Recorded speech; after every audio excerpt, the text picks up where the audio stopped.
Panginoon, nagaganap na po ang mga sakuna at kalamidad sa harap ng aming mga mata. Idinadalangin po namin na sana'y matapos na ang mga kaganapang ito at higit sa lahat, kami po'y nagsusumamo na sana ay huwag mong ipahintulot na maganap ang sinasabi sa propesiya na dabiguan.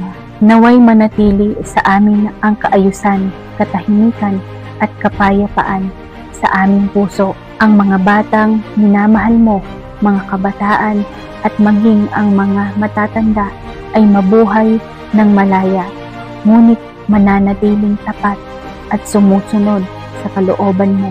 Naway patuloy naming hangarin ang mga katotohanan upang patuloy kaming ligtas sa piling mo at patuloy na mapatnubayan kami sa iyong banal na Espiritu.